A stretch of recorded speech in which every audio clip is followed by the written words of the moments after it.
안녕하세요, 도피디입니다. 2022년, 2023년, 그리고 2024년을 지나면서 2025년이 다가왔는데요.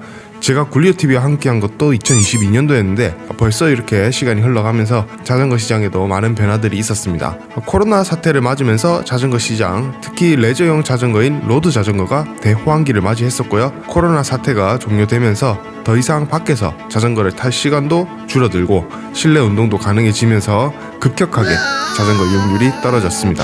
그래서 이제는 정말 계속해서 자전거를 즐기던 분들만 남은 상황이죠. 특히 자전거에는 로드 자전거뿐만 아니라 엄청나게 다양한 종류들이 존재하기 때문에 더욱 예측하기가 어려운 것 같습니다. 그렇다면 이제 한국의 자전거 시장의 전망은 어떻게 될지 예상해 보도록 하겠습니다.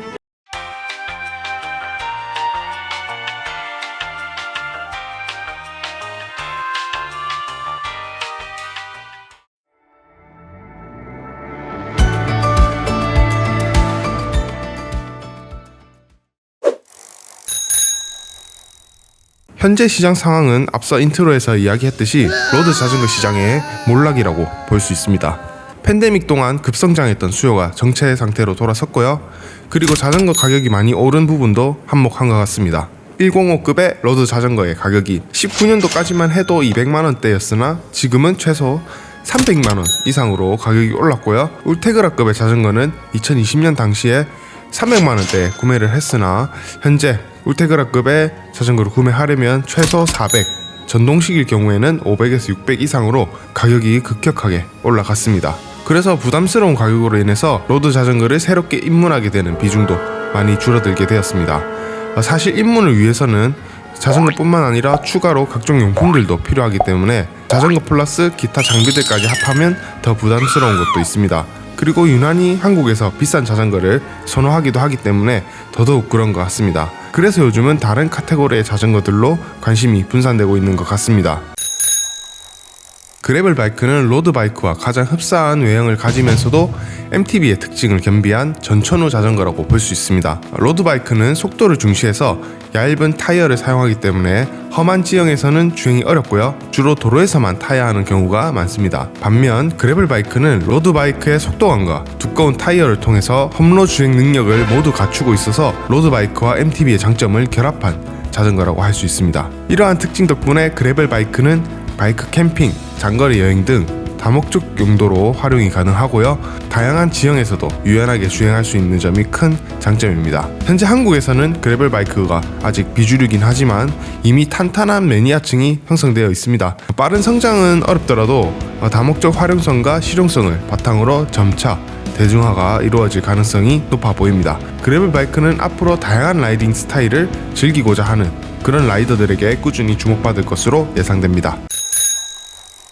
작은 크기의 미니벨로 바이크는 특히 접이식 모델이 있기 때문에 도심에서 일상용이나 출퇴근용으로 매우 유용한 자전거입니다. 크기가 작아서 휴대성이 뛰어나고요.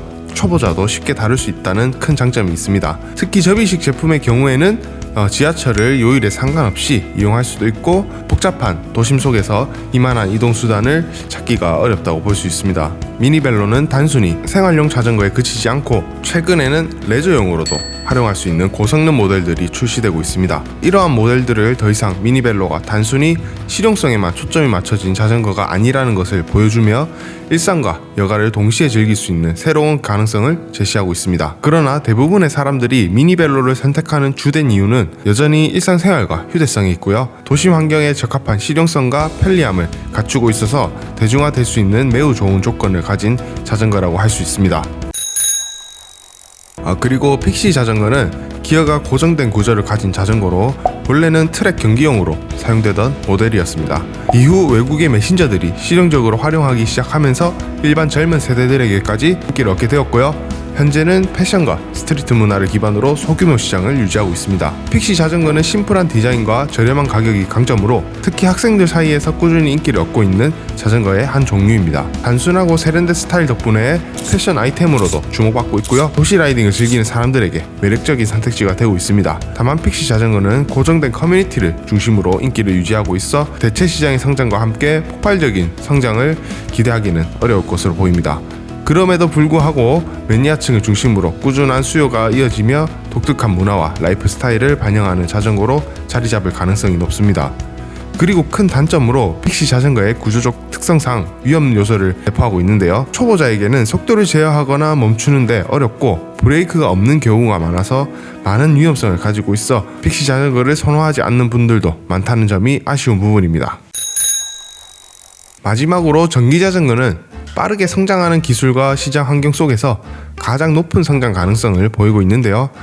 배터리 기술의 발전으로 자동차와 대중교통을 대체할 실용적인 교통수단으로 자리 잡고 있고, 출퇴근과 장거리 이동은 물론 배달 시장에서도 활용도가 높아지고 있습니다. 특히 경사가 많은 한국 지형에서 적은 힘으로 쉽게 이동할 수 있다는 점이 큰 장점으로 전기자전거의 인기를 더욱 높이고 있습니다. 다양한 모델 출시와 배터리 성능 개선, 경량화 등 기술적 발전이 지속되면서 사용자 편의성이 크게 향상되고 있습니다. 또한 전기자전거는 레저 및 스포츠 용도로 점차 확대되고 있고요. 경사를 올라야 하는 일이 많은 산악 자전거와 같은 모델은 기존 자전거 애호가들에게 새로운 라이딩 경험을 제공해서 레저 시장에서도 주목받고 있습니다. 이러한 다용성과 실용성은 전기자전거가 한국 시장에서 더욱 빠르게 자리 잡게 되는 주요 요인으로 작용하고 있습니다.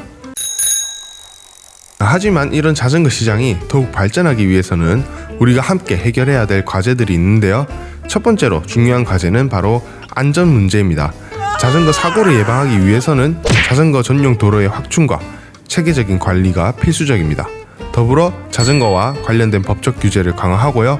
체계적인 안전교육을 확대해야 한다고 생각합니다. 자전거를 타고 있는 라이더들이 부당한 시선을 받거나 자전거가 차도를 이용할 수 있다는 기본적인 사실조차 모르는 경우가 여전히 너무 많습니다.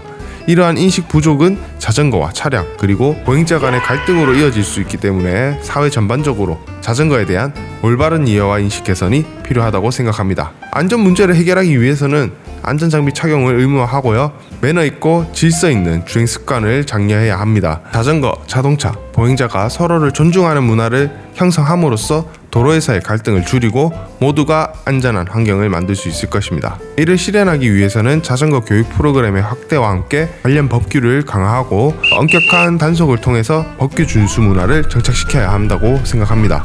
이러한 노력을 통해서 자전거 문화가 더욱 성숙하고 안전하게 공존할 수 있는 환경이 조성될 것으로 기대해 봅니다. 두 번째는 자전거 이용률을 높이기 위해서는 자전거 전용 도로뿐만 아니라 주차 시설과 대중교통과의 연결성을 강화하는 인프라 확충이 필수적이라고 생각하는데요. 자전거가 도시의 주요 교통수단으로 자리 잡기 위해서는 단순히 이동 경로를 제공하는 것을 넘어서 자전거와 다른 교통수단이 자연스럽게 연결될 수 있는 환경이 필요합니다. 효과적인 대안으로는 공유 자전거 서비스를 확대하는 방법을 들 수 있고요. 공유 자전거는 자전거를 처음 접하는 사람들에게 접근성을 높여주는 동시에 사용의 편리함을 경험한 이용자들이 개인 자전거를 구매하도록 유도할 가능성도 있습니다. 물론 한국의 지형적 특성상 자전거 인프라를 확충하는 데 어려움이 있을 수 있습니다. 그러나 전기자전거의 보급률이 높아지면서 경사로와 같은 한계를 극복할 수 있는 가능성이 커지고 있습니다. 이미 차량 중심으로 형성된 도로 환경에서 자전거 도로를 추가하는 일이 쉽지는 않겠지만 자전거 선진국을 참고해서 조금씩이라도 인프라를 늘려간다면 큰 변화를 만들어낼 수 있다고 생각합니다. 자전거 전용 도로와 주차장 등 인프라의 확충은 단순히 자전거 이용 편의성을 높이는 것에 그치지 않고요. 이는 친환경적인 교통수단으로의 전환을 촉진하고 국민 건강을 증진시키며 나아가 도시의 지속 가능성을 높이는 데 기여할 것입니다. 이러한 노력이 쌓인다면 자전거는 한국 도시 생활의 필수적인 부분으로 자리 잡을 가능성이 높습니다. 2025년 한국 자전거 시장은 전기자전거의 급성장과 도시명 자전거의 대중화가 핵심적인 흐름이 될 것으로 보입니다. 특히 미니벨로와 전기자전거 시장은 앞으로도 지속적인 성장세를 이어갈 전망으로 보고 있습니다. 레저형 자전거의 경우 폭발적인 성장보다는 매니아층을 중심으로 안정적으로 유지될 가능성이 높다고 생각하고요. 이와 함께 자전거 인프라 확충과 안전 문제 해결은 시장의 지속적인 발전을 위해 반드시 해결해야 할 중요한 과제입니다. 건강 증진, 도시교통 문제 해결 등 다방면에서 큰 장점을 가진 교통수단으로 이러한 이점들은 한국 자전거 시장을 한 단계 더 발전시키는 중요한 동력이 될 것입니다. 2025년에도 저희 굴리오TV와 함께 해주시길 바라며 이 영상이 여러분의 자전거 라이프에 도움이 되었기를 바랍니다. 지금까지 도피디였고요. 새해 복 많이 받으시길 바랍니다. 감사합니다.